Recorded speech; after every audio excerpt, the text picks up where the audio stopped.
the old recording here in 3, 2. Dave, I got a question for you. I got a query for you. Are you ready? I'm ready. Okay. What superhero do you think you could actually take in a fight?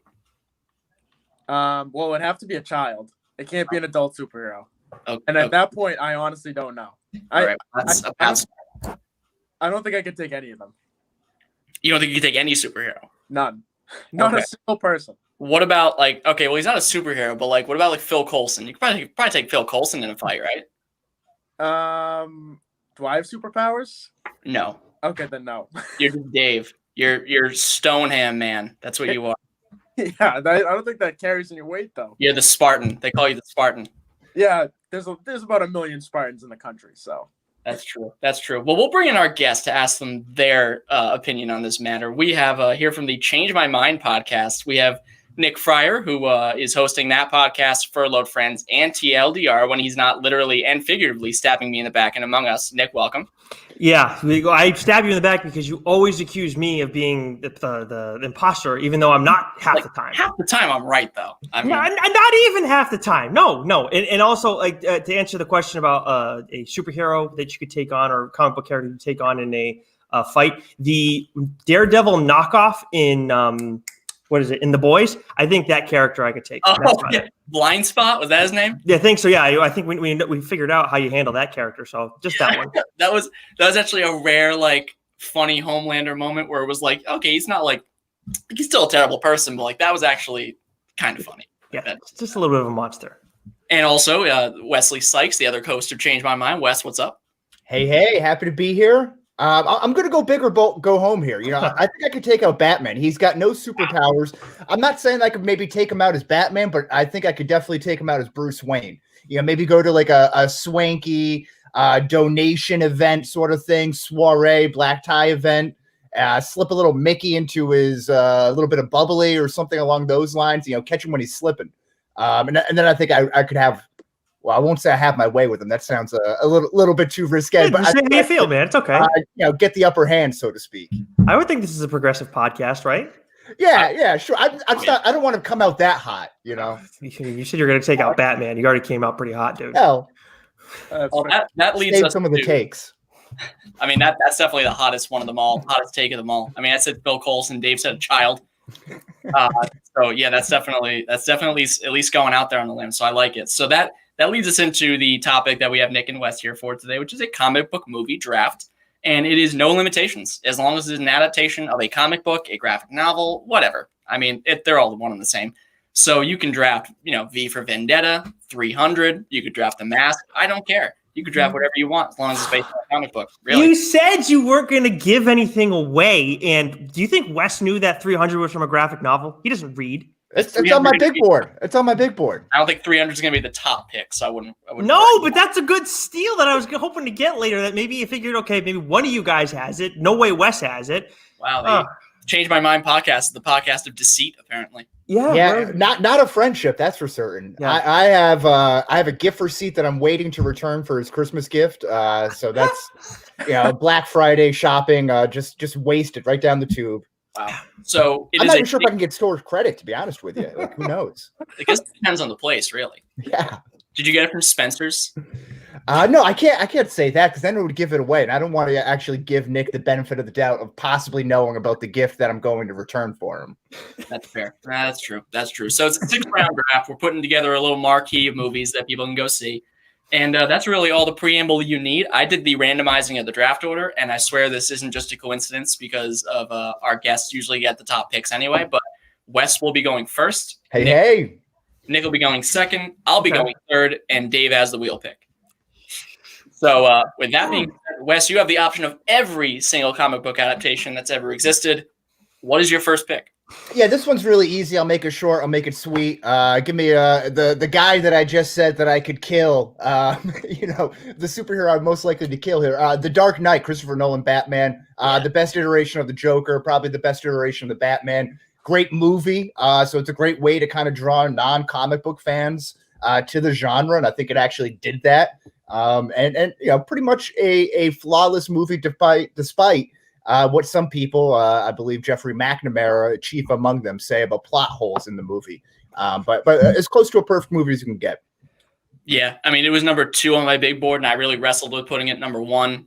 It's not just a great comic book movie; it is a fantastic movie as it is. And comic book movies get kind of disparaged a little bit by mainstream movie critics or whatever. But I think this was one of the first times where you looked at it and you were like, all right, they're finally starting to get appreciation, not only from critics but like at the Oscars too. So it was very high on everybody's board, I assume, and it's not a no-brainer number 1 pick. Thank you. See, okay, you say it's no brainer number 1 pick. I had it in my like top tier for sure, and I know it's generally regarded as the grade I thought was going to go first for sure. And having said that, I still don't think I'm going to take it first. I think I'm actually like I really thought clearly I was wrong. I'm actually going to go with an animated movie to start, and it's the animated movie. Especially when it comes to comic book movies, Spider-Man Into the Spider-Verse. I think it's the number 2. I thought it was the number 2, no questions asked. So I'm going to stick with it at number 2. Obviously, a great movie, and then we get the Miles Morales video game for PS5 now, and everybody loves the character. Spider-Gwen, love her too, and who can forget Spider-Ham?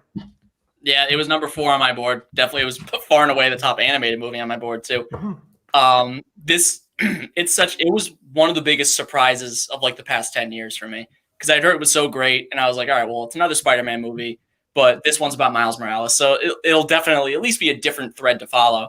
And it just blows you away. The story, all the spider people, the animation, the soundtrack, literally everything about this movie is pretty much as close to perfect as you can get, especially for an animated movie. So as far as top animated movie, top comic book movie, animated, it's probably number 1 of all time. And I think rewatchability is also a factor in this too. It's a very easy one to just flip back on, and you get into it, but you don't have to get like crazy consumed, or like if you get it halfway through, you're still fine.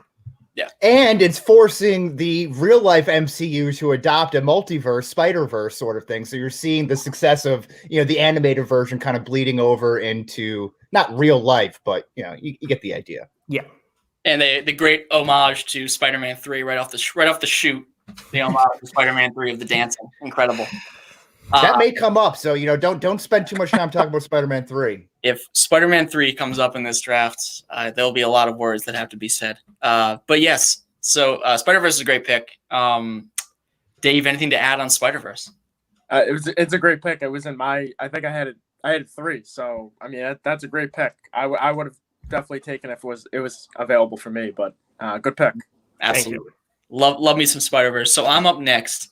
Those are 2 of my top 4 movies. But I'm just going to go with the no-brainer and take Endgame, because it is still one of the greatest things I've ever seen in my entire life. It is the culmination of 22 movies that came together, and the fact they were able to weave them all into that narrative so tightly and so well. It's remarkable. I mean, I don't need to tell Dave. We saw it together. I don't need to tell Emily. We saw it together like 3 times in the theaters back when that was the thing. It is the single greatest experience I've ever had watching a movie.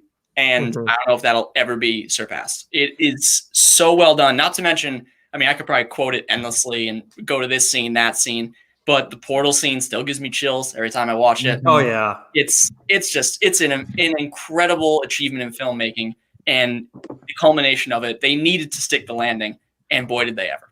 I grunted like Tim Allen full like when Cap picked up the hammer and it flew into his hands, like, holy shit, they actually did it. Yeah. So yeah, great pick. Dave will remember. I've tweeted this out before, but we were in the theater and that hammer started to lift and it was dead quiet. It was that moment of recognition of what was going to happen. I leaned over to Dave, or maybe it was Emily, and I went, "It's Vision," for no reason. I thought it was Vision. Like, why would Vision be dead for like a long time now? Why would he be back? Why would he be this great moment? I was like, oh, that'd be a weird one. That's that makes a little more sense. But I love me some Endgame. It's classic. Good pick. I think that was Emily. I don't remember you saying that. Because I think it was. I think I would have laughed too hard to actually focus on the movie at that point. I think I leaned over to you when they started shooting at Captain Marvel, and I'm like, yo, it's Captain Marvel. That's who it is. She's been gone this whole time. She's back now. And David like, shut the fuck up. No, there was the people behind us were like kept cheering the whole movie. Oh my god, it was like being at like Game 7 of the World Series. It was the greatest thing ever. It felt like if it's like at a baseball game if you cheered after every ground out. Yeah, pretty much. That's pretty much. I miss those atmospheres, man. That's a I think that was the case for so many people in the theater too. And like you go, like you said, you see it 1, 2, 3 times, and you still kind of get that excitement that second and third time. Even when everything is already coming. Yeah, love it. So Dave, you have back-to-back picks. All right, so I'm gonna just rattle off 2 right away because I actually know exactly which 2 I want. I'm gonna take Infinity War. I'm gonna take Guardians of the Galaxy. Yep, those are the next 2 movies on my list. Yeah. Okay. Just I like balancing it out. I wish I had any balance out with Infinity War. It'd have been cool to have both of those at the same time. But I love Guardians. I was between. I don't want to say it actually. Yeah, don't say it. Don't say it. Yeah. Just in case it makes it back around to me. I don't think so. But Guardians, really fun movie. I think one of the funnier and more lighthearted movies of recent last 10 years, rather, I'd say, that you can really enjoy and kind of laugh at it and have fun. Infinity War obviously is one of the best movies I've ever seen. It's awesome. I think a lot of people have it above Endgame, so it's kind of like an opinion-based thing. I think they're both awesome, but Infinity War was the top movie on my board that's left. I didn't rewatch Infinity War. After Endgame came out, I didn't rewatch Infinity War again until we did an episode where we debated which one was better. Because it's good, but then it's like, all right, well, I have Endgame, and the action in there, the final hour is just the final battle scene is just freaking unparalleled. So I mean, it's a good pick. It was definitely up there on my board, but to me, it's just I still don't get how people put Infinity War above Endgame. Still, yeah, I agree. I have Endgame as well above Infinity War. I think, like you said, the final battle scene is just it gives you chills every time. Oh my god! It's yeah. I love a good cliffhanger, so that's where I come in. I love that's where kind of Infinity War gets it for me. Again, it kind of ruins it on the rewatch, but I think that initial time, that excitement there, it's you're comparing 1A and 1B there. But I love the Guardians pick because I think that just really proved that the MCU and Feige and everyone can kind of get weird with these offbeat properties, kind of in the same vein as Ant-Man too, and still produce top quality content that people are going to crave. Yeah, the Guardians pick, before I let you dive into it a little bit, Dave, is fantastic because, like kind of you alluded to there, Wes, that was a period where it was after the Avengers. So I was like, all right, well, they pulled off that. So that's great. Where do they go from here? They had Winter Soldier, which is, well, I'm assuming will come up at some point. That was fantastic. But you need to introduce more characters into this. And this is before they got Spider-Man back. So you need to introduce more. You need to get more people involved here. And it's a very obscure property. It is not something really a lot of people know about. But the Guardians of the Galaxy, they brought them to life. It's before Infinity War and Endgame came along, this was my favorite MCU movie. Yeah, and it makes a huge connection to the Infinity War and Endgame saga, obviously with the further introduction of Thanos, but you have Ronan the Accuser and the Power Stone and Nebula, all who kind of play a huge role in it, aside from obviously the Guardians themselves. Right. And Rocket is my favorite MCU character, period. Yeah. So this one I thought this would be one of the first 2 picked on the in the second round, but I have one that's still on my top 4 that didn't go yet, which I'm really hoping Jake doesn't pick. But Guardians is a great pick. The first 5 picks were my first 5 movies on my list, so that's pretty well done. Dave, what do you got to say about Guardians? No, I remember waiting for it to come out and watching it and thinking, I'm interested where it takes this. It could be really bad. It could be really good. It could be somewhere in the middle. I kind of lean towards one of the extremes, really bad or really good. And I came away thinking just how awesome it was and how much I laughed, which is unusual for an MCU movie at that point. And it was such a really, really strong movie overall. Great casting, great characters. Rocket's amazing. I love Rocket and Groot. Their chemistry in the first movie is awesome. Drax had some funny lines. So it was just a really strong movie. The characters nobody cared about prior to. I remember when they announced, it was like, oh, wait a minute. What happened? You guys were on a roll, and now you got the Guardians of the Galaxy. I don't care about any of these characters, and some of them I don't even know. But now it's like I love Rocket now, especially. I've gone back and read some Rocket stuff, which most of it may have been for kids, but I still love it. Rocket's awesome. Rocket is definitely, when you watch it the first time, you're like, oh, Star-Lord's great or Gamora's great, but Rocket's really the most comic relief in that movie. He's Bradley Cooper's fantastic. I still can't believe it's his voice sometimes. I know. We've seen him. They've seen clips of it, like him doing the voice acting. I was like, that's you?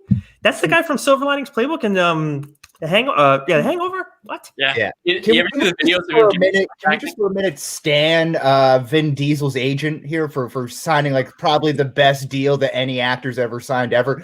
You have to say I am Groot in like a couple different inflections, maybe in a couple different languages, and then you call it a day. Yep. That's a great day. That's all I got. Nothing on him. It's nice work if you can get it. Yeah. Nice. So it's a good back-to-back there, Dave. That would have been what I would have done if I was in your position. So I can't fault you there. So my next pick, I'm between two movies here, and they are two very, very different movies. But I am going to lean with the one. I know neither of them are going to get back to me. At least I don't think so. So I'm taking Thor Ragnarok here. Yeah, that wouldn't get back to you. Yeah, I know it wouldn't have. The other one's not going to get back to me either. But I'll say that when we get to it. But Ragnarok, I think, completely revamped the character of Thor. I mean, Thor's reputation pre-2017 wasn't great. He was the whiny, bratty god, kind of like Loki, actually. Loki was probably cooler than Thor for most of the time anyway. But I absolutely love this movie. And really, the renaissance of Thor is entirely due to Taika Waititi and his directing and his writing and how he he flipped this character into somebody who was funny and self-effacing. And it was so much. I don't know if there's ever been a better jump from sequel to sequel than Thor: The Dark World to Thor Ragnarok, which one is, spoiler alert, when we do our ultimate MCU rankings, I think The Dark World is going to finish in last. And then you have Thor Ragnarok, which is consistently in people's top 5 to 7. So, I mean, it not to mention third movies don't usually do so well. And the fact that Thor Ragnarok was the third one, and it is by far the best Thor movie. It is insanely rewatchable. I can't get enough of it. It's one of the best MCU movies out there. Thor's definitely a top 5, but Wes, I think we have Hulk as our lowest ranked MCU movie, right? I think to this point, yeah. And I'm not really here for all this trilogy slander here because one of my personal favorite movies, Iron Man 3, pulled in $1 billion. That's $1 billion with a B. And then one of Nick's favorite guys, Captain America, although he had to get carried with an Avengers 2.5 style film. Civil War was a trilogy. That was a great movie as well. It's a great movie, but I think Thor is still. I mean, actually, Iron Man's probably giving him a run for his money as far as worst. Iron Man's like the reverse of the Thor trilogy. Like the first one's really good, and then the last two are. See, Iron Man 3, I think, is an underrated film. I think it's misunderstood. I think people were expecting one thing and they didn't get it. So then, people just hate on it. But I think that's a really nice twist. Unlike the Snyder Cut people, you can't always get what you want. That's fair. But Iron Man 2, we got any excuses for that one? No, I don't. Whiplash, come on. Oh, man. Iron Man 2. Get lost. 3 was fine at best. And even then, Wes, I think you still gave, what'd you give Iron Man 2, like a 78 or something like that? Yeah, I forget. But, the I might have given an 80. With Sam Rockwell. Justin Hammer is a phenomenal. I mean, he's throwing flames that whole movie. He's hilarious. Yeah. Not enough to save it, but I think he's a nice little caveat to that movie. But Ragnarok's a great pick. Iron Man 2 star Elon Musk. Yeah. That's right. Yeah, I forgot about that. Iron Man 2 star Elon Musk. Ragnarok was absolutely not going to get back to you because I have it pretty high up on my board. But so I'm kind of stunned that this has slipped so far, and I'm the only one that doesn't have an MCU movie, and I'm still not going to have one after this round. Maybe I will the next time around. We'll see. But I'm actually going to go with Logan. Yep, that was the other movie I was between. Okay. So yeah, this is a top 4 comic book movie of all time. It's a Western. Wolverine. Everybody loves Wolverine. Everybody loves Hugh Jackman's portrayal of the character, but everybody gets upset with, Wolverine Origins. Some people have kind of softened up on the Wolverine, and then you have mixed feelings about the other X-Men movies, but everybody loves Logan. Such a badass character. And even then, I love Hugh Jackman in this movie, but X-23, man, she is a savage. She steals the show. That first scene where she rolls out with the head and everything and starts kicking ass and taking names. I mean, I absolutely love that character. And then at the end where he's like standing behind her, jumps over. I love Logan, and I cannot believe that I got 2 of my top 4 movies in these first 2 rounds. I will say, I know this is not necessarily what would happen, but I'm just sitting here laughing at the fact that you could like sit down with the kids or a niece and a nephew and watch Spider-Verse. What's up next, Uncle Nick? Yeah. Oh, it's Logan. I'm going to fast forward to the scene where Laura starts talking to Logan for the first time, and then he's going to be, where was that for the last 2,000 fucking miles? I love Logan. I watched it for the first time, like I think it was 3 years, maybe 2 years ago, actually. And it's right off the rip too. Like it's like they got the most of that R rating right off the rip. Like that opening scene where he's just cutting people's limbs off and stabbing people in the head. It's incredible. That's what you wanted to see out of Wolverine for 20 years. Yep. He's been doing this stuff. And you've seen a little bit here and there. What was it? Was it X-Men Apocalypse where they didn't show it, but like implied it a little bit? A movie that will not be coming up, I can guarantee it. But even though I stand in that movie a lot more than people do. But anyway, they do show a little bit of it, but not like full on gore and blood and violence and shit. So like this was what people wanted to see out of Logan. So I can't fault you. It was number 6 on my board. So yeah, can't fault you there.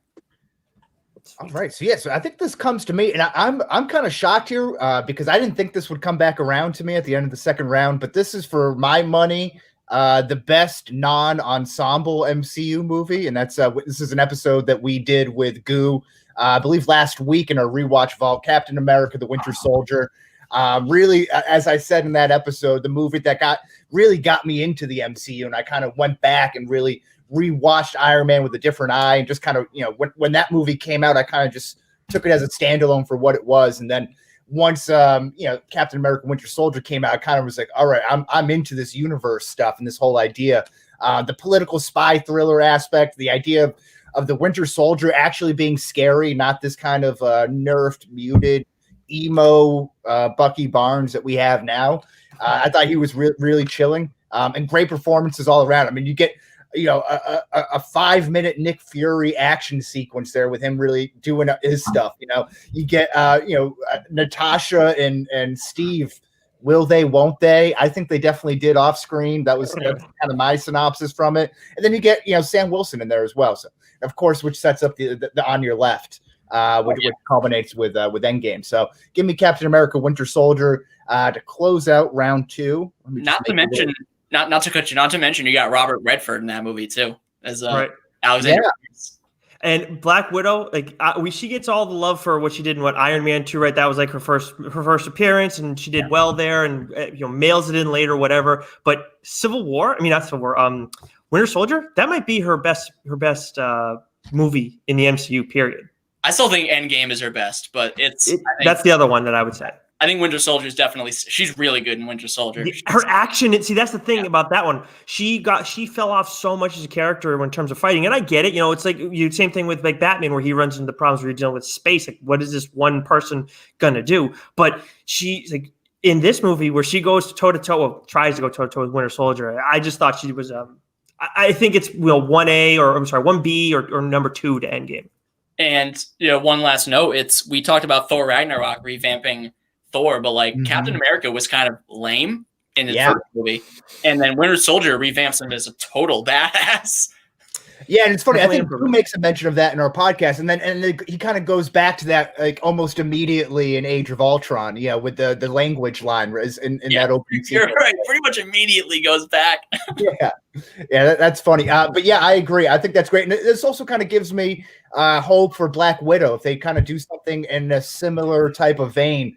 I think that's utilizing her and kind of her best skill set. So let's hope for the best there. Opening up round 3. I'm kind of torn here. Do I go with the people or do I go with my heart? As a man of the people, I tend to want to go with the former, but I think I'm going to go with the latter here and go with Spider-Man 3 because that's my God! Off the third round. It's got everything you need. You have Venom. You have emo Spider-Man. You have the black spider suit. You have a wedding. You have the Sandman. I think what else do you need there? I'm sorry, I didn't know. James Franco, James Franco eating pie. I think that's great. It's actually so good. So the thing is, I think would have had the last pick in the draft. So you could have taken that with the last pick in the draft. Yeah. Yeah, I'm well aware. You made your hatred for Spider-Man 3 pretty well known right off the bat. But this was just more out of principle, and if nothing else, if I'm not a man of the people, I'm a man of principle at my core.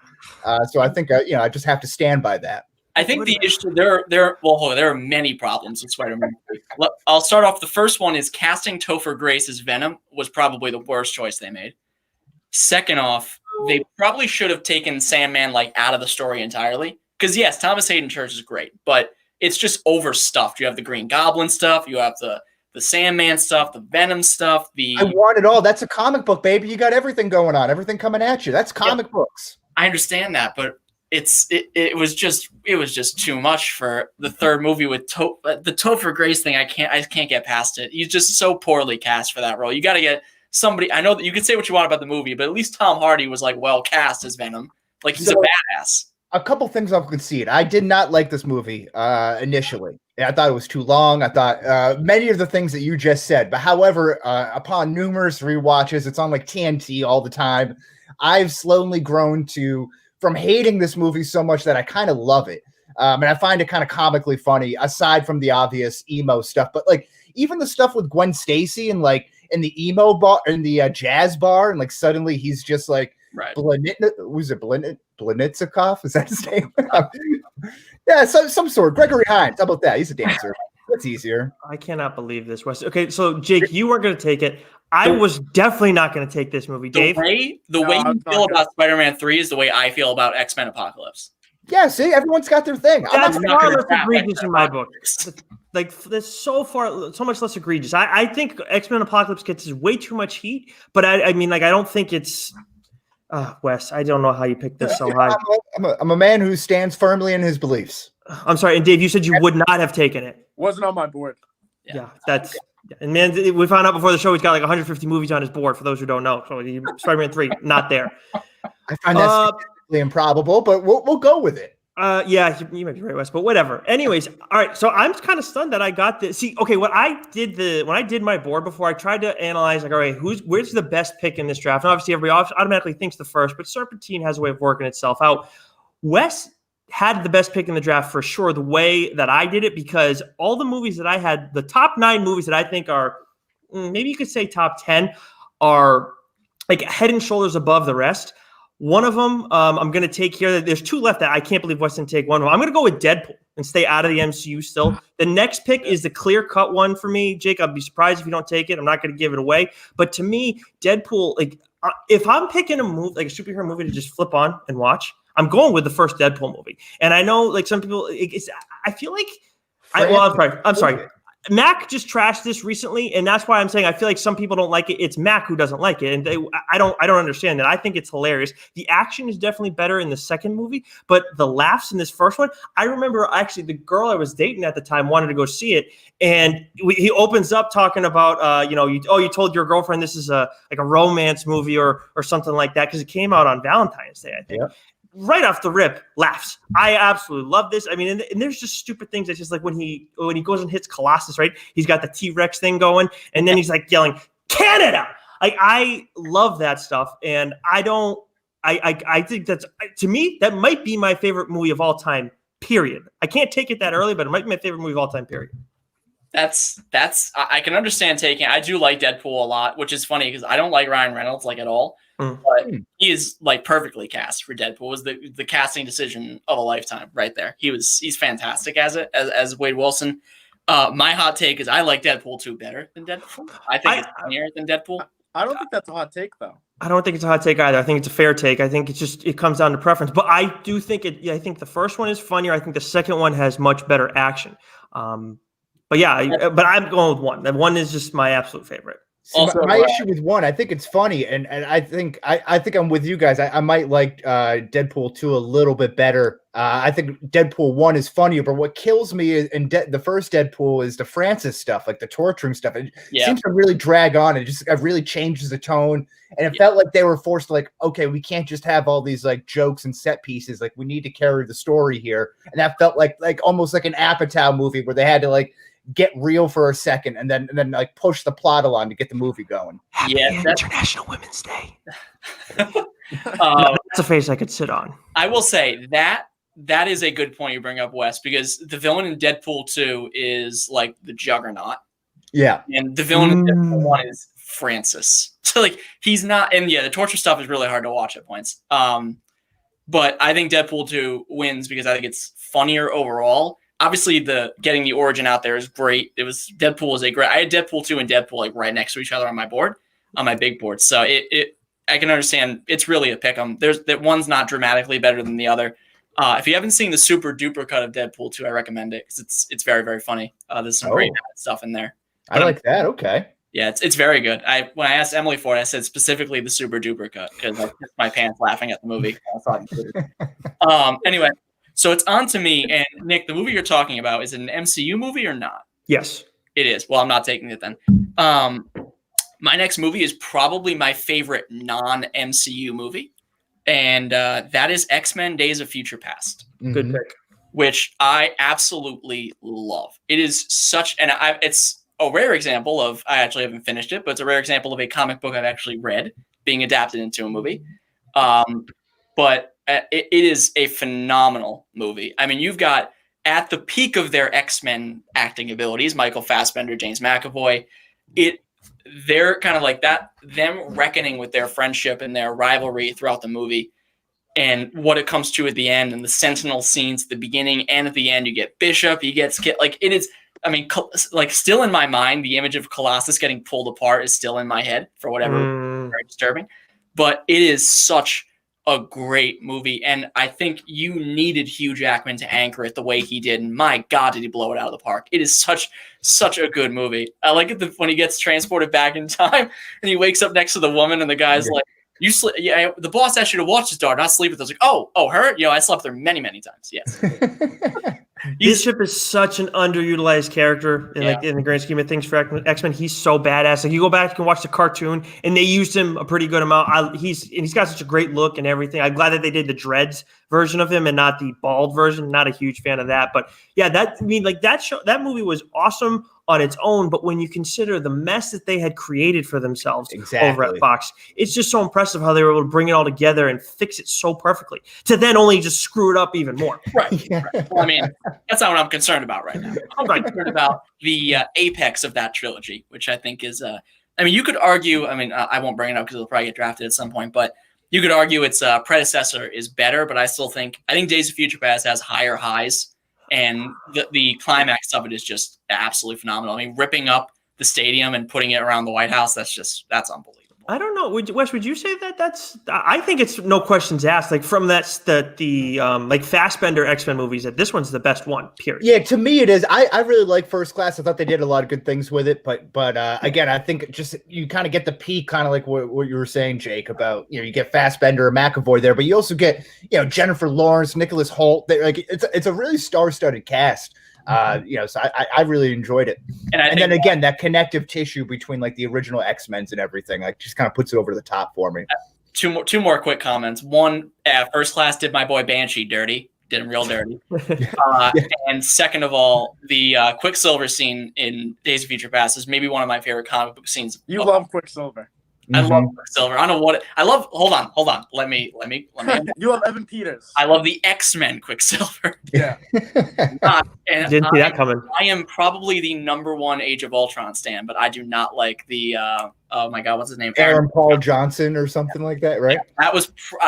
That is like how you conceded the stuff about Spider-Man 3. I will concede he was not a good character in that movie, but alas. Dave, you have back-to-back picks. Where are you going? So my first pick, I'm gonna take Black Panther. That's a good one. That's what I was thinking of. It's the best movie left on the board. It's awesome. Chadwick Boseman is amazing in it. The Killmonger fight scenes are awesome. Just the whole thing, it just has just an electric feel to it. The suit is awesome. All the visuals are amazing. It's a really fun movie to watch. It's really well done. And I think it was probably just outside my top 5 for my MCU when I first started watching or ranking them, and then I kind of moved it up and down, but it settles kind of somewhere around the 4, 5, 6, 7 range for I think everybody, if not higher. I think the issue, most of the lists I've gotten, Black Panther's been at least top 10, maybe around the middle. But the only issue I have with Black Panther is that there are some really big lulls in the movie. Like the highs are incredible, and like you said, those Killmonger fight scenes, and pretty much anytime Chadwick Boseman opens his mouth, he's fantastic. But there are some lulls in it that are just, they kind of take you out of it a little bit. But for all of its highs, it makes up for it. It's not even worth kind of talking about the lows of it when the highs are so great. So I can understand taking it. It's a good value pick at the 12th overall pick there. Yeah, I did not think it was going to make it back to me at all. I thought someone would take it. Well, Wes threw it off with the Spider-Man 3, and I think that personally, I think Jake took a movie that he maybe could have gotten on the swing around based on the way I have my rankings, but it's still like it's in the same tier for me. Like I have Black Panther at the top of my third tier, and then I have Future Past at the very bottom. Yeah. So both solid picks, but either way, I think I definitely reached a little bit, but it is one of my favorites. Like I did with Deadpool. Yeah, in some people's opinion. I know I reached a little bit. Yeah, just a little, Wes. I like how all three of us reached, and Dave was like, "No, I'm taking the safe pick. I'm not." I don't think I reached that much. It might have been a little bit, but like I don't. And I'm not saying you did too much either, Jake. It's just like this is just slight one, But I think I'm appealing to a very niche audience that I'm hoping crosses over into the Crossing State Lines podcast. So I think what you're doing here. I think people might just stop reading when they see Dark Knight and Winter Soldier, and they're like, "Oh, yep, okay, never mind." See, there we go. Okay, just do me a favor. Don't put Spider-Man 3 first. I'll put it in super ruin everything. like the rent, the terms and services agreements. I was putting really small. Yeah, there we go. Really fine print. The fine print. Why does Wes only have 5 movies? Weird. Did you not take one? No, I skipped. I was a nice guy. Not that confident. So, Dave, on the wraparound here in round 4. So I think this is where it kind of separates. It's kind of like you could take a lot of different movies here. I think all the top ones have already been taken. I'm going to take one that I think has the best scene, in my opinion, left. I'm going to take Civil War from the airport scene. Okay. I love that scene. I love that movie. And it's kind of like a Avengers, like I think Wes, you said it's like Avengers 2.5. It's like all the big superheroes are in it. It's awesome. And I honestly, for a while, I kept calling it the Avengers, or the Avengers Winter Civil War. I couldn't remember that it wasn't actually an Avengers movie, but I think it has the best scene left of the movies left that are on the board. I think there's a lot of good ones still, but the elite movies are gone. Yes, I think you are. I think you're spot on that the elite movies are gone. We're 3 rounds into it. Pretty much all the elite ones are off the board. We still have great ones, fantastic ones, but they're not like crop type. They're a notch below. They're still very good, but they're just not quite at that level. Yeah, right. Civil War is great. It's got the airport scene, which is what everybody goes to when they first think of it. But I think that's the whole Tired, Wired, like Tired, the airport scene. Wired is the Winter Soldier, Iron Man, Captain America tri-fight at the end. Yeah. And it's like, yes, I know the arc reactor is not his heart anymore, but like he literally sticks his shield through his heart. Like, wanted to kill. It's such a powerful that scene where he watches Bucky kill his parents and he turns to Cap and he goes, "Did you know?" And he's just like, I didn't. He like obfuscates. Like, I didn't know it was him. No, Rogers, did you know? And he just goes, "Yes." And the look on Tony's face of betrayal of someone he's known so long, keeping this from it. It's a movie that I think gets underrated because it's Avengers 2.5, whatever you want to call it, but it has some really good scenes in it. So I love this movie. I think the biggest issue, and I think this is a lot of people would agree with this, is that the lack of stakes, right? Is that you get War Machine getting paralyzed, but that gets nixed, and then obviously Vision's death, but that doesn't really. Oh no, Vision's death is later. Never mind. I'm sorry. That no one else dies, right? Right. It's just War Machine. No one else dies. Right. Well, Black Panther's dad dies. That's true. That's true. But that's not the same thing. But it's like it's supposed to be the huge civil war, and when we takes a little bit. One of the few comics that Wes has read in recent history is Civil War. We did an episode on that when the pandemic started. It's the only way Wes was going to read an actual comic book, and like knowing what that was beforehand, right, Wes? If you didn't know, I don't know if you knew what it was beforehand. I can't remember if you did the research, but like knowing what that was beforehand, to me, it was like, okay, well. I like what I got. Don't get me wrong; it was really cool, but I was expecting this, and it's just totally different. And it just that was a strange one for me. I mean, it's great. And again, you still get I love that three-way fight at the end of the movie. Obviously, the airport scene is one of the more iconic moments in the MCU history there. But I like that movie. Again, it just goes back to my point that Captain America, needs to be carried throughout his series, which became a bigger deal in the Winter Soldier and moving forward.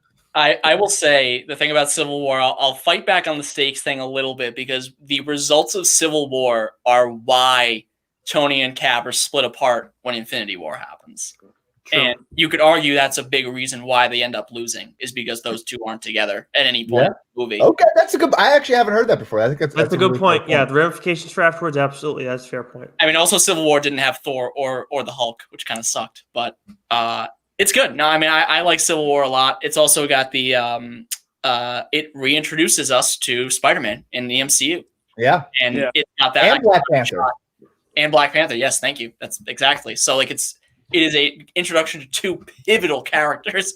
Mm-hmm. And not to wrap back around, but Winter Soldier didn't introduce us to the physical character, but it's the first time that Stephen Strange is mentioned in the MCU. Mm-hmm. Is in Winter Soldier. So Captain America series, low key, very important to literally everything about that. Yeah, absolutely. The glue, you might say. He is the glue. He is that Star Spangled Banner, man. Let me tell you. So Jake, is this your way of telling us you're going to take First Avenger now, or no? It's America's ass, though. I'll tell you that. No, but it is a good segue into the movie that gets teased at the end of Civil War, and it's my next pick, and that is Spider-Man: Homecoming, which I love as a movie. I think it holds a sentimental value too of getting Spider-Man into the MCU where he belongs and has always belonged, but bickering has kept him out of it. Maybe for the best, because I don't think I want to see Andrew Garfield anywhere near Tony Stark. But I love Tom Holland as Peter Parker. I think he's perfectly cast. I think Michael Keaton as the Vulture is probably a Mount Rushmore MCU villain because there aren't a lot of great ones. Yeah. He's a really good villain. And Michael Keaton's just out of his mind anyway. So it's fantastic. And he plays the role very well. It sets up Scorpion. It sets up Shocker. So we get more villains in it. But Michael Keaton as the Vulture is great. It has probably a top 2 twist in the MCU. And overall, just a very well-told story. And now, may I interject something? Is number 1 the Mandalorian and Iron Man 3? Yeah, not the Mandalorian. The Mandarin. The Mandarin. Yeah, that's the one. That was a great twist. That movie. I'm not getting into it. See, I think this is actually. I don't know if it'd be considered an odd take, but I actually prefer Far From Home from Homecoming. I don't know why, but when I walked out of Homecoming, I mean, it's not obviously it's a good movie, and after rewatching it, I like it a lot more than I initially did. But after walking out of Homecoming, it was like, I mean, it was all right. It was good. I mean, for some reason it didn't do it for me the first time I watched it. I don't know, but I don't get why people don't like Mysterio and what they did there. I really enjoyed that, but yeah. But I think I'm in the minority on that. I do. I liked Far From Home. I was just disappointed because I thought there wasn't enough action in it for me. Like Mysterio was great. I actually loved Mysterio, but other than those couple of scenes where he kind of, he has those mirages and he gets in Peter's mind, other than those 2 scenes, it's a little boring. At least to me, but I just thought the way that they did it with Gyllenhaal, I was surprised because I actually believe maybe he actually is a good guy, and I just thought they did a good job of keeping a lid on some things. Yeah, leading up to the movie, where I was able to still ask questions going into the movie, and that's something that doesn't happen now because it's so much stuff can get leaked. Yeah, exactly, and but the thing is, Far From Home, I wasn't as high in as some other people were, but it's still better than most comic book movies ever made anyway, just because it's an MCU. Yeah. So many, all the MCU movies pretty much are good. I mean, even after when Wes and I went back and watched The Dark World, it was okay, actually that was the first time that Wes had watched it. For me, I was like, this is actually a lot better than I remembered it. It's still, I still gave it a C essentially for a grade, but maybe because Endgame, kind of ties it in, it wasn't as bad as I remembered it being. You kind of retcon it in your mind. And even the Hulk was. We think we gave it a C-. It's I think we can stop. We can stop there. But it's I'm saying that's even better than I remembered it being. It's still not a good movie, but it's better than I remembered it being. I watched the Hulk for the first time because I was trying to catch up on all the ones I hadn't seen yet, which was pretty much all the Iron Man movies, The Incredible Hulk, and maybe Doctor Strange. And I was like, all right, so I'm ready for the Hulk. You know, it's cool. He's never had a movie about him like in the MCU, so we'll see how this looks. And it's good. I just don't think Edward Norton's a great Hulk. That's just I mean, look, if I'm giving it a 70, which is what I gave it, that's still like that's at the very fringe of it being, you know, I can go and watch this and be fine. I'm never going to pick the Hulk out of any of these movies ever. I mean, you talk about not having movies on 150, comic book movie list. I don't know if I'd have it on mine, but it's a lot better than I remember it. And when you look at other movies, other like bad movies that we've seen outside the MCU, it looks better than those. That's all I mean. That's fair. That's fair. So is that your way of telling us you're taking Thor: The Dark World? Oh yeah, I was exactly. wondering where all this Hulk talk was leading to. Yeah. Is this Ang Lee's Hulk that you want to take? I still am not taking an MCU movie here. I have one planned for some point, but I'm not going to go with one here. I'm actually going to go with a movie that has, I think, a quote I didn't realize this was a comic book originally. It's a Vertigo book. Like I'm saying, when I first heard about it as a kid, it's a Vertigo book, which is part of DC Comics. But everybody knows, remember, the 5th of November. Oh, no. People shouldn't be afraid of their government. Government should be afraid of their people. I'm going to go with V for Vendetta with my next pick. It's a good pick. That's definitely up there as the big graphic novel picks for sure. Oh, that was good. I was literally going to take that, not with my first pick, but my second pick on the comeback there. So that's very tough. And how more relevant, you talk about movies like Captain America Winter Soldier or Spider-Man Far From Home or V for Vendetta. I mean, I think all of those underlying messages and themes and motifs of those movies are kind of ringing very true in today. Perhaps none more than V for Vendetta, so much so that they had to go back and change the date of the pandemic that was being held from 2020 to another date. If I'm not mistaken, that could have been internet fodder that I heard. Fodder. But nonetheless, I think that's pretty telling. Yeah, it's a good one. I remember we put Dave. You remember what scene it was? We put one of the scenes from this movie in the action packed. I can't remember what scene it was. I think it was one of the end scenes. I think it was the one where V is like 7 guys with guns pointed at him, and he ends up. It goes like Matrix mode. Yeah, that was it. Yeah, I think that was it. It was that one. It's such a weird movie the first time you watch it too, but it's another one of those where you wouldn't when you talk about The Dark Knight. Yeah, everybody knows Batman is a comic book character, but for this, you don't necessarily need to know that going in. You don't need to be into any of that kind of stuff to enjoy this movie. And I mean, I don't know. I can go back and rewatch this. I don't know if most people would say that. Like maybe it's a little bit. There's a lot going on in it, but you got to be locked in. But I really enjoy this movie.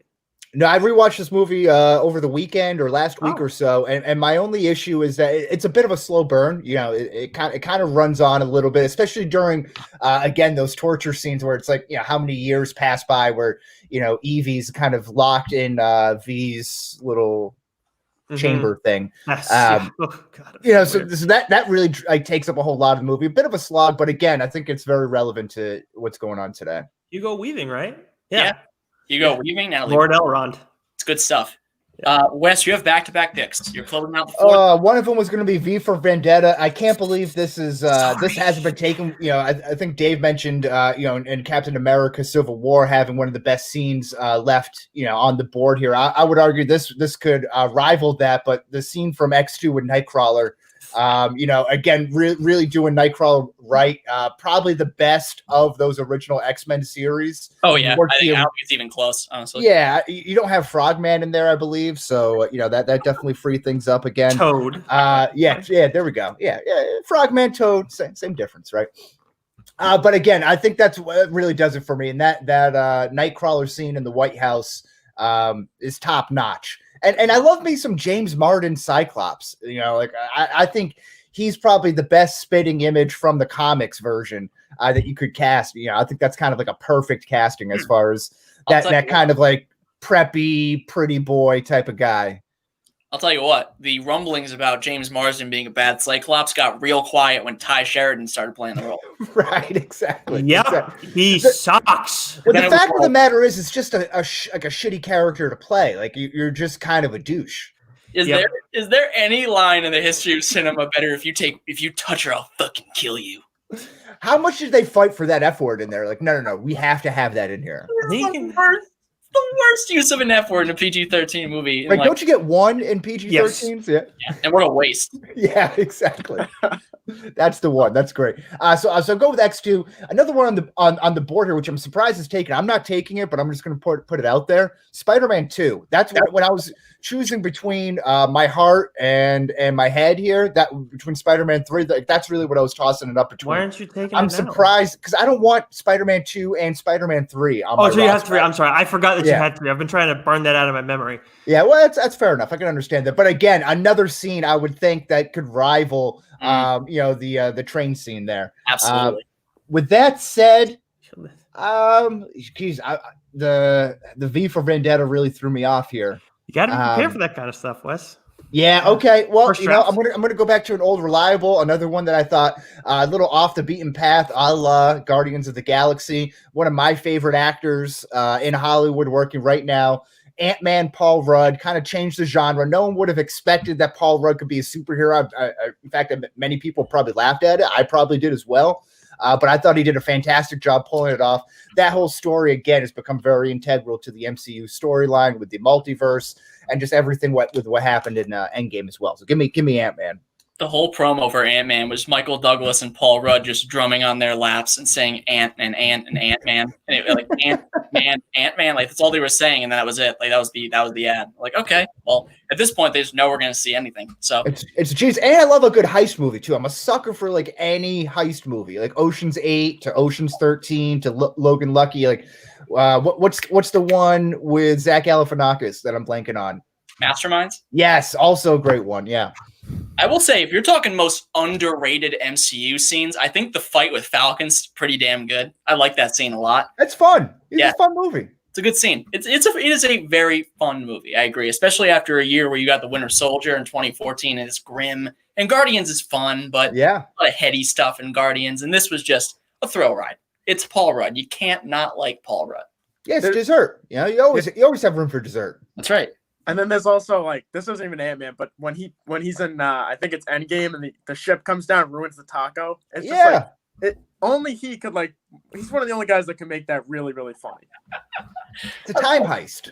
Yeah. It's Ant-Man is Wes's Paul Rudd, is Wes's guy 1,000%. Oh, I said to Emily the other night, the two most universally loved people in the world are Paul Rudd and Dolly Parton. Like those are the two. I've never heard anybody say a bad thing about either person. Yeah, it's a good point. I've never heard Dolly. I wouldn't have thought of Dolly Parton. That would have been first off the mind. But now that you say it, like I really don't have anything bad to say about her. Right? Like that's those are the two right there. I got nothing to say. Now the same cannot be said for the character that I am going to pick next, and I'm going to go. My last pick will be an MCU movie, guaranteed. Right. I have to have one. But right here. This is one where I look at the character in the comics and I look at what we see on the big screen, and there are some things that they did right. There are some things that I'm sure people who are extremely loyal to the character who don't want to see him take any liberties were a little frustrated, namely that this guy who played the character doesn't have a British accent and is not British. And then the guy who, and obviously Constantine in the comics is a British individual. I'm sorry, I'm going to go with Constantine. I gave it away there before. Dang it. I had to set up. Damn it. All right. But I'm going with I thought you were going to take the Kingsman. No, I'm going with Constantine. Everybody, I know, I remember Keith saying one time how he'd want Constantine stuck with him in a quarantine or whatever. Constantine's a friggin' asshole. He's the absolute worst. And in this movie, we see a little bit of that, how he's reluctant every step of the way. And we're to the point where he's fighting angels. He's pissing off Satan at the end. I love this movie. I don't know if it's available on Netflix anymore. I feel like it was for a while, but John Constantine, amazing character. And they've done a lot with him in the animated series. Animated universe. Wes and I talked about Justice League. Yeah. Dark Apocalypse War, which is a really good one. And I think they have an individual Constantine movie too. I highly recommend those, but I can't go with another animated movie. I already have one. I'm going with Constantine though. Here. Live action. Yeah, and that's someone you really turned me on to, Nick. So I got to give you, I don't think I give you enough credit on the podcast. I think some people might make note of that sometimes, but I think I do got to give you a pat on the back for that because you really turned me on to it. And I actually went on my own and started watching a lot of the DC animated movies, and that standalone Constantine one was one of them, and I enjoyed it. Wow, I love to hear that. You should tell me that stuff. That makes me. I love that. Yes, it's what I want. Awesome. And they say they're not the podcast of friendship. Huh? Yeah. How about it? We're that. Look at that. Who would have thought? Yeah. So I'm gonna go a little not off the board because it was kind of in the next 5 movies I was gonna take, but or the next 5 on my big board rather. I'm trying to like get something different from every film series. I know he's a character in the X-Men universe, but I'm gonna take Deadpool 2, which I love. And I was between Deadpool 2 and another, but I think the other's going to make it back to me. So I'm gonna bet Dave doesn't take it. If I'm wrong, I'm wrong. But I'm gonna go Deadpool 2. I think they're very comparable, the Deadpool movies. But like I said earlier, Deadpool 2 I think has funnier jokes, a better villain, and an overall greater story setting up whenever we get it a Deadpool 3, which is going to be R-rated, which is great. Thanks Disney, we appreciate it. But Deadpool 2 I absolutely love. I think the Juggernaut, the jokes with Colossus and Negasonic Teenage, longest name ever. Fantastic. I love when he's at the X Mansion when Colossus rescues him, and they have the scene where they all just shut the door on him. He's like, "Where's everybody? Like, why can't I get Angel? Can I get anybody?" And then you see, I think it's Beast just closes the door slowly. I think we see Storm, we see McAvoy, and then we see Cyclops, right? Yeah, you see Quicksilver. You see everybody. Quicksilver too. It's great. It's such a great scene. They did okay. First of all, Juggernaut was outstanding. The music, that's whatever that song was from that fight scene, outstanding. I instantly got that on my phone. I also have the Celine Dion song for that too. The promo they did for that too. Oh, so good. I feel like if we have this many picks, you have to take Deadpool and Deadpool 2. They have to both go. So I think this is a great pick. Yeah, it was a fantastic move by Fox to get these movies going. And Ryan Reynolds, just give him every creative control you can for these. Like, don't even bother letting anybody else do anything. Like, if he works well with the directors and the writers, whatever. But this is his role. Like, let him do what he does with it. It is, and I think also maybe the best post-credit scene of all time. Oh yeah. Yeah. When he Green Lantern. The Green Lantern one's great. When he kills the Origins Deadpool. Yes. Chef kiss stuff. Yeah. Unbelievable. I'd be really upset if we don't. That actually. I did too. I would be remiss if we don't mention Black Tom Cassidy too. Of course, you guys are a progressive podcast, right? So we want to make sure we mention him too. Black Tom Cassidy, yes. Who I read on Wikipedia. He used to have the power to control plants. Is that correct? I don't remember seeing that. I remember him being an ugly bastard when I first saw him in like Deadpool's first miniseries. I have that somewhere. Cast very well in that case. Yeah. I do. I mean, it is so endlessly quotable to me. I love it. I love it so much. Both Deadpools are great, but with Deadpool 1 off the board, I had to take Deadpool 2. So Dave, you have your last 2 picks. What are you going to take? Well, I was going to take Deadpool 2, so that's a really good pick. And I also think Josh Brolin being Thanos and then movie, what a year. Absolutely money for that year. So my first pick, I'm going to go kind of a little off the board here. I don't think this is probably going to get taken, but I love the movie. I like Dark Knight Rises here. I need some Batman for one of my movies. It's the best one left. I think it's better than Batman Begins. It's a really good movie for me. I love watching it. It's one of my favorites. I know it's probably not one of the best made movies, and it's certainly not better than The Dark Knight. But I love the movie overall, so I had to take it. I have to get some Batman for me. I think it's a great pick. I love it. You got Bane in there. You got a very lovely Anne Hathaway. Pretty solid story. Even if they do connect, was it Joseph Gordon-Levitt to Robin there in kind of a cheap way at the end. I love that story though. I think it's a great story, and I love how they even tie in and bring in some of the other small characters. Of course, Scarecrow, who makes his appearances throughout all 3. But I like the way they kind of bring him back into the fold there too, as like that lawyer or judge, I should say. That movie catches way too much heat now. I don't understand it. Like I like it. I was not going to pick it on turnaround, but I think that the Bane voice is like, the term iconic. I say it to Wes all the time. It gets thrown around so easily, but how often do we hear people doing the Bane's voice? I'm not going to try and do it because it'll be brutal, but is it Keith or Davey that does the Bane voice? I think it's Davey, right? Master Impressionist, but everybody has it. I can't remember. No, yeah, it's a good point that this franchise produced probably 2 of the most repeated impressions of the past 10 years.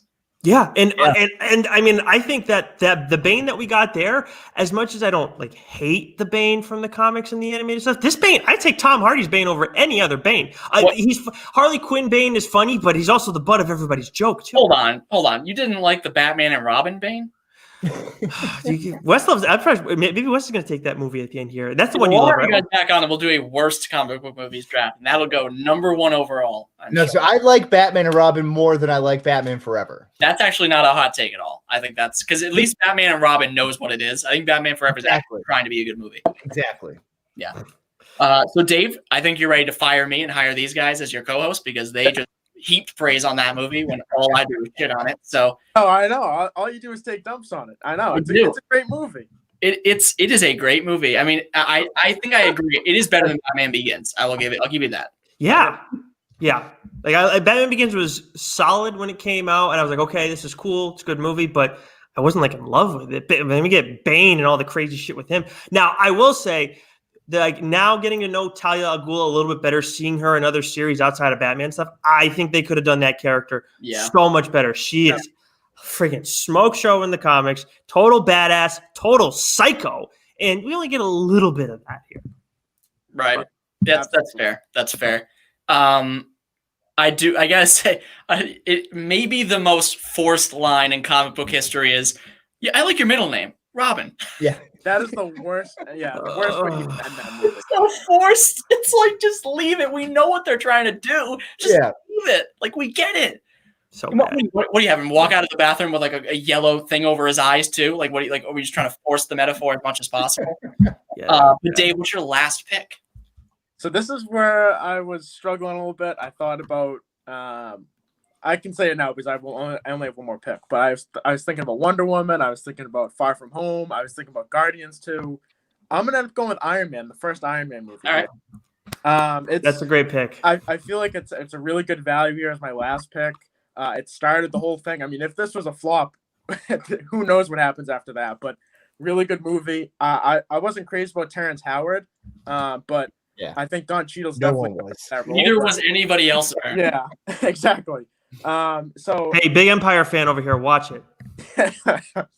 But I think this is easily the best value for me on the board. I think Wonder Woman is strong. That was probably my second choice here, but I just think me and Jake talk about this all the time. The villain in Wonder Woman and the ending of Wonder Woman is just, it kind of is a little bit of a letdown. And I think Iron Man just has a stronger overall movie. Huge letdown. Yeah, you're right, Dave. Iron Man, if it flopped, we wouldn't have a lot of the movies we just took. Yeah. Half the podcast, all our podcasts that we care about wouldn't even exist either. Exactly. Yeah. And I think it's great. Again, Robert Downey Jr. made perfectly for the Tony Stark role. Jake, I know you mentioned Elon Musk in the second one. Like he actually talked to Elon Musk to like as an inspiration for that role. So I thought that was really interesting. But yeah, I think that's perfect. Jon Favreau, huge fan. I even like Jeff Bridges in there. You know, I think he does a pretty good job. He's a little underrated. I would have liked to seen bring him back somewhere. I like his deep voice. Like if you ever listen to the Binge Mode Marvel podcast on The Ringer, Jason Concepcion. Some people feel like a certain type of way about him. I find him kind of funny and entertaining. I like him. Yeah. But he does a great Jeff Bridges impersonation where he's like, Tony, bringing back pizza from New York. Here's a thing that I never thought I would actually say. Obadiah Stane, probably the best Iron Man villain. Yeah, it doesn't take much. It doesn't take much. No, it doesn't. I mean, it's kind of a lame villain, but still definitely better than Whiplash. And Mandarin would have been great if either one of them. Like if there was a real Mandarin and it wasn't that ridiculous actor twist, it would have been cool. But at least Obadiah Stane, I guess, genuinely hated him and all that stuff. But Tony Stark built this thing in a cave. Yeah.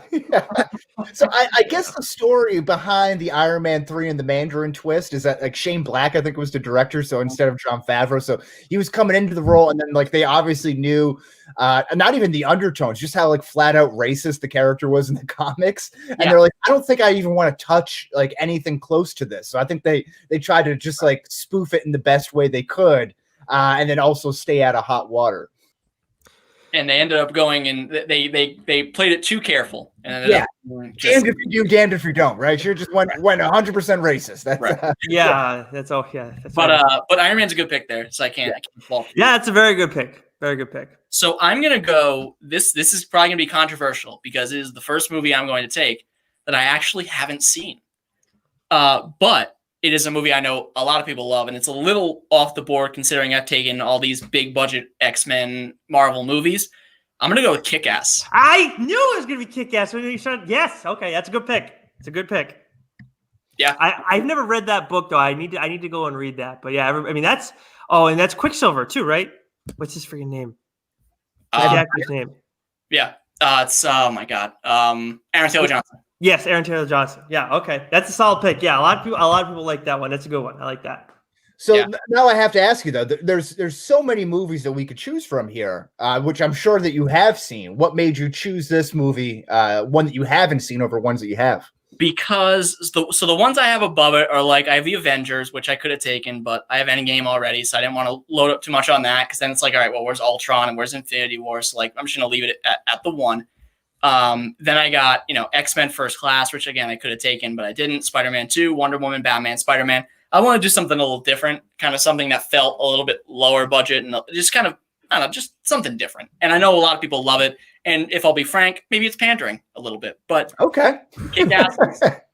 I've watched bits and pieces of it, and it seems like it's a very, very good movie. So I definitely understand why people love it. But I'll have to check it out. If it's on streaming somewhere, I'll go watch it. I've heard the second one's not so good, but the first one I've heard is kind of a classic. So yeah, and everybody, I mean, that character is so popular. And then Hit Girl, I think, at least in terms of comics, I think Hit Girl is even more popular than Kick-Ass is.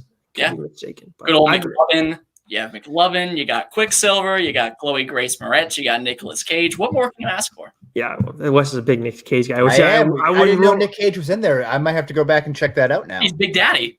Yeah. Oh, okay. Well, sign me up. I wouldn't rule rule out him taking a Ghost Rider in this last round. So Nick, you're last. Yeah, this is a tough one for me. So I'm definitely going with an MCU movie here. There are some other movies that I do like a lot, but I would feel like a total clown if I didn't take at least one. And I'm kind of between. I mean, you bring up the Avengers, and that is definitely a good pick. And if I'm trying to win this thing, that might help me a little bit more than the other one I'm considering. But oh man, yeah, you know what? I'm gonna go with the Avengers here. I think. I mean, look, it's. I know we had seen team movies in the X-Men before, but nothing had been done quite like this, where you're bringing in other characters who are operating by themselves elsewhere, all being brought together. And as much important as Iron Man was to the MCU, this was that next step, give it that next life in. Now it's like, okay, the possibilities here are absolutely endless. And to me, it's a legacy pick too. Like when we go and rank which movies are better than the others in the MCU, obviously Endgame and Infinity War are going to be at the top, usually 1, 2 for most people. But I think if you're talking about significance, while those two are still going to be up there, you're going to see Iron Man and Marvel's The Avengers, which is the official title of it, up there as your 3, 4 as well. See, I thought they changed it. And when I see video on demand, it's always Avengers Assemble.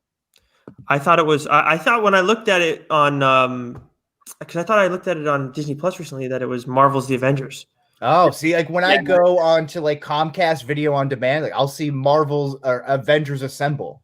Okay, well, I trust Disney Plus more than I do Comcast. No, I'm not saying I disagree with you. I think that was also the name of the release. I think this came up in one of our rewatch episodes for the Avengers, is that the European or Asian release was Avengers Assemble. Yeah.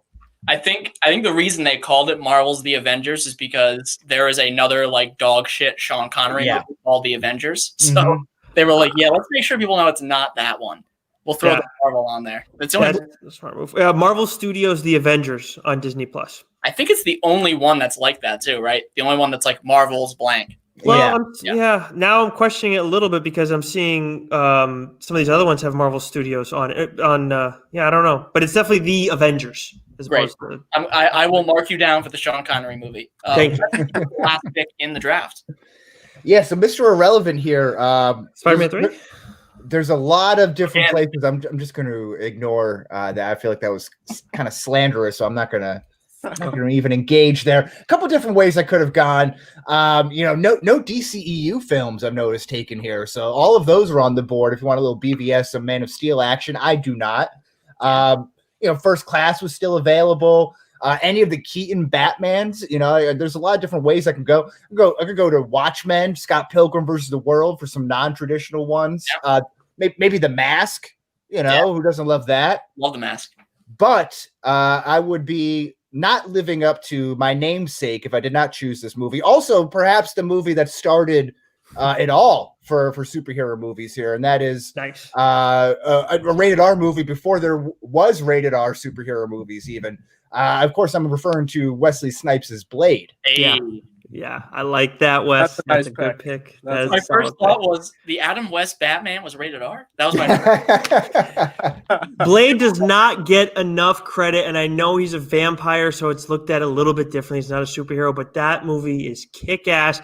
The character is awesome. I'm so excited for Mahershala Ali to take on him too. But Wesley Snipes, I mean, I know he's a little bit out there or whatever, but that's a great pick, Wes. I totally, you should have flip-flopped this pick with your Spider-Man 3 pick. It would have made more sense to me, at least. No, I want to close out strong with my name here. I feel like that's in very, arrogant, egotistical fashion. I feel like this is fitting. But also, you get Stephen Dorff in there. You have really horrible visual effects with the blood and everything, but I'm pretty sure there's an underground vampire club scene where vampires are sucking off other vampires, and I don't mean on their necks. And I'm kind of into that as like a 12-year-old when this movie came out, like that image, did a number on me. Oh, I didn't know. I might have done a number to that image. Who knows? Ooh, okay. I like that. Hey, we gotta be honest here. Well, I feel comfortable now. We're an hour in. Yeah. It's funny. You took Wesley Snipes' Blade, and who's a big character in Marvel's The Avengers but Nick Fury? Oh yeah, that's right. Yeah, that was not deliberate, but yes, that's a good call. And I don't know if there's any Jakes in Kick-Ass. I don't know how many Daves there are in Iron Man either, but maybe there's in there if you think. I don't know. Sorry. I'm just looking for friendship here, so I think we got to find that out. I got to check out the casting real quick here. You guys mind if we do this on air? I'll maybe a Mike Francesa bowl while you're doing that, I'll read off our movie list here. So recapping, Wes, your movie list is The Dark Knight, Captain America: The Winter Soldier, Spider-Man 3, X2, X-Men United, Ant-Man, and Blade.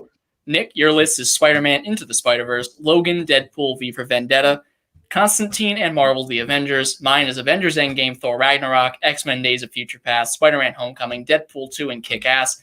Dave, your team is Avengers Infinity War, Guardians of the Galaxy, Black Panther, Captain America Civil War, The Dark Knight Rises, and Iron Man. Pretty much an entire MCU lineup for Dave except for The Dark Knight Rises. But that is our kind of movie draft. What do we got on the casting list? Oh, see, I looked up and I typed in Dave's in X2. And it came up with Super Champ X2 Dave's Guitar Shop. I don't know how much that's gonna help you in the long run there. We have meetthedaves.com. That's apparently Dave Cuccinello. I'm just doxing these people right now. That could be somewhere. So it's online, I'll read off the movies that did not get taken. I have to take Blade off my list because that was on my list. I had X-Men First Class, Spider-Man 2, Wonder Woman, Batman, Spider-Man, Batman Returns, Guardians Volume 2, Batman Mask of the Phantasm, Captain Marvel, Scott Pilgrim vs. the World, and The Mask were the ones on my list that did not get selected. Doc's gonna be pissed at me because he said you better take Mask of the Phantasm, but I can't feel like if I go with two animated movies, I wouldn't have felt like I was doing myself, giving myself a legitimate chance to win this as much as I love that movie. Other good animated movies too that are on my list: Batman Under the Red Hood, Superman Red Sun. I'm not a big Superman guy at all, but Superman Red Sun is. I thought that would you take the character. We saw him. What's the Brightburn? It's like Brightburn kind of in a way, but he's raised in Russia. So is that good? I've almost pulled the trigger, but I have thought Superman is such a lame character that I just didn't want to waste it at $3.99 or whatever it was. Oh well, I may be able to get you to watch it for free, but it's definitely it's still worth the money, but it's very much worth your time either way. But where was I? Oh, but Brightburn is one that doesn't fall into this category, but it obviously feels like a superhero movie. Yeah, exactly. Justice League Dark Apocalypse, where I mentioned before, Suicide Squad, Hell to Pay, another animated movie. Like the first live action movie, I should say, was such a disappointment. This is exactly what we want those characters to be. I don't think James is gonna go in the same direction, but I really enjoyed Suicide Squad, Hell to Pay. The Flashpoint Paradox was good. Shazam didn't get taken. Another good movie. Yeah. Doctor Strange I had on my list. That was the other one I was considering against Marvel's The Avengers because that movie visually ridiculously stunning. And then just a couple others. 300 Sin City was one I thought about taking. Sin City is one I'm surprised didn't get taken actually. And then you got the original Hellboy, Hellboy 2, which I wasn't. I mean, I like those, but I wasn't probably gonna take them. And then just because it came out this year, and I thought it was a nice little surprise, The Old Guard. You know what? I read about The Old Guard. I didn't know it was a comic book adaptation. Yeah. Oh, and actually, The Crow is another one too. Like Tim would be pissed at us for not taking The Crow. Sure. Yeah. Shame. Yeah. Crow is another one. That's for sure. If we limited this draft to everything but the MCU, Shazam probably would have gotten drafted. Oh yeah, without question. I think I even looked to movies like Thomas Jane's The Punisher as an option. I think that's kind of an underrated movie. Not that great. It's underrated. I enjoyed it though. I thought that was fun. And again, kind of before my like superhero comic book renaissance. But I thought that was just kind of a good movie. Yeah, that would have been. I would have liked that pick a lot more than your Spider-Man 3 pick. Well, again, go with the heart. That's what I got. I just want the listeners to remember that you picked Spider-Man 3 before they vote on this. Like, really remember I'll remind them. I have no problem with it. Mm-hmm. Well, then I hope the voters do. Wes, do you have any honorable mentions? Yeah, so I mentioned a couple. The Thomas Jane one was definitely what I thought there. Any of the Keaton Batmans, specifically Batman Returns, I thought that was nice. You get Danny DeVito. You get what's his name? Christopher Walken. Yes, thank you. Yeah, another movie that came out recently, not as bad as what people say. I think Harley Quinn: Birds of Prey. I enjoyed that movie. If for nothing else, Black Hat. I thought Black Hat is a tremendous villain, and I thought what's his name, Ewan McGregor in there, just goes just goes ham, goes off. He's awesome. 0 to 100 real quick. Is that what the kids still say these days? Yes. I like Black Canary a lot in that one. She's good. Yes. Wes didn't like her power though, even though like that's her thing. I think her power is awesome. That's like if I had any of their powers, I'd want. I mean, really, the only one who has powers is her. But if you're literal, I guess. But yeah, I thought what they did with Huntress was kind of interesting because she's still a badass, but I felt like she was a lot. Like I feel like she's a little clueless, and she's not like that as much in the comics. But Black Mask absolutely steals the show. Wes, you're 1,000% right. Like Ewan McGregor was awesome in that role. I totally left that off my board. I probably wouldn't have picked it with the way things went. I like the movies that I got, but I was I'm stunned that I forgot about that one. Dave, any honorable mentions? I mean, I think you guys listed most of them. I mean, I was just really surprised about Shazam. I thought that would kind of go at the last, like, kind of a round or two, maybe. I forgot about that.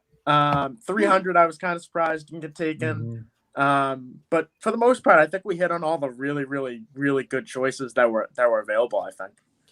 Yeah. Did you guys ever watch Polar? It's on Netflix. No. Because I haven't watched that yet, but that was a comic. There was Is it Jamie Foxx? No, I don't. Well, it can't be Jamie Foxx because the guy I see.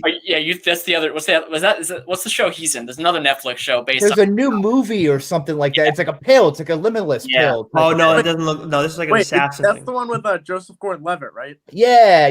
That's what I was saying. Sorry, I'm like derailing this. All right. I watched that one. That was just that was not great. Okay. Yeah. Nick, you're the comic book expert. Is it true that Snowpiercer is based off a comic book? I don't know. I've never read it. If it is, I don't know. I'd have to. Maybe Doc knows, but I don't know. Because that'd be easy to find. Like that would take you just give that a quick bing and you'll probably figure it out. A quick bing. Look at Rich Keefe over here. I mean, I just want to be respectful. But as much as he treats me like shit, I want to be nice to him. But there's also there's a Spawn, which isn't a great one, but I love the character Spawn. Hopefully, we get that. That's right. The remake. Yes. Now, Dredd has comics. I don't know if it was a comic first or a movie first. I wouldn't have picked it because I've never seen it and I haven't read it. And then possibly the worst movie I've ever seen. As much as if it's a graphic novel, like if it's a movie that's was originated as a graphic novel or a comic, I will give it a shot. But the worst movie maybe that I've ever seen is The Last Days of American Crime. I think it's still on Netflix. It came out, I think, during the pandemic. It sucks. It is the worst movie I have ever watched in my entire life. Wow. And it's not so bad that it's good, because it's not funny or anything like that. It just friggin' blows. And I think it's got like a 10% on Rotten Tomato. I don't know the IMDb score, and I don't think it does well on Netflix either. It's awful. So if I may interject, I got an answer to your question here, Jake. It is a French post-apocalyptic graphic novel called Le Trans Personnage. Oh, I just and an English translation was released in 2014 by Titan Comics, consisting of 2 volumes. Titan. There you go. I did more research on that. I would have snagged Snowpiercer right there. There you go. Yeah, I love that movie. That's great. Give me all the ant protein bars. Did you guys ever watch Priest with Paul Bettany? No, but No, I get that mixed up with Preacher, which is also based off a comic book. Yes, Yeah. but a show, so it doesn't count. Otherwise, I would have taken that really early. If you had the number 1 overall pick in a comic book TV show draft, what would you have picked? Oh man, I don't know. I'd have to think about that. I couldn't give you an answer off the top of my head. Iron Fist. I feel like the easy answers would be either Batman the Animated Series or X-Men the Animated Series. Oh, yeah, okay, there you go. Yeah, X-Men the Animated Series is number 1 with a bullet. Yeah, absolutely. Smallville. Yeah, I'm just I'm hung up on the fact that I friggin' forgot about Priest. I probably wouldn't have taken it just the way things went, but Priest was originally a Japanese comic. It reminded me of Snowpiercer. I don't know if it got made into American comic, but they brought it into the movie. And I look, it's a little like I think it was like the mid aughts that it came out, but I enjoyed that movie. It's just one of those movies like, yeah, it's not like the greatest thing ever, but it's fun. It's on Netflix. That is the endorsement by Nick Friar of what to go watch. Don't go watch. What was the movie? What The Last Day of American Crime. Don't watch that. According to do not watch it. But anyway, Nick, Wes, thank you so much for joining us. Wes, we'll start with you. Where can we find you? All right. Well, you can find me on the Twitter sphere at Wesley Sykes. Don't forget the underscore at the end there. And you can listen to us every Mondays on the live stream, usually Tuesdays on the audio version of Change My Mind. And we're approaching our 100th episode, so should be getting. Yeah, I think we're like professionals at that point. I'm a proud subscriber. It's good stuff. Thank you. Big fan. We appreciate that. I can be found at Fry_Guy on Twitter. If you guys do like to read comics or just want to hear more about those topics, you can listen to Doc and I talk about it on TLDR as well. That's also available on the Change My Mind audio channel, but we also stream it from the Change My Mind Twitter account at Change My Mind Pod. But of course, Wes and I are doing our show every Monday, as he said. And if you want even more, you got the DSG, you got all that stuff. Doc and I now do reviews for Geeks Worldwide, which you can listen to us there as well, Geeks World Radio and Midnight.fm. So we're pretty much everywhere. Hardest working man in podcasting. He really is. For sure. Look at him playing it. Dave, where are you at? At David_Albiani. I am at Jacob_Morocco. This podcast is at CSL Podcast on Twitter. You can find us on Apple, Spotify, all those fun places. We're at cslpodcast.com. All the year-end Billboard stuff came out, so I'll probably be writing something about that at some point. So be on the lookout. Dave, I'm sure has something. Dave, are you going to do your part 2, your streaming wars? Is that coming up? No, that's gonna be later. I'm gonna do holiday movies. You're keeping the people at bay here. You're gonna say I'm not giving it all to you right now. We're gonna make you. Holiday movies. Okay, I like holiday movies. We'll have some holiday stuff coming up. I think next week, if I'm not mistaken, is our next week is our office trivia night on Monday, so be on the lookout for that. Oh. And then we also have our Build Your Own Christmas movie draft, which will be a fun time.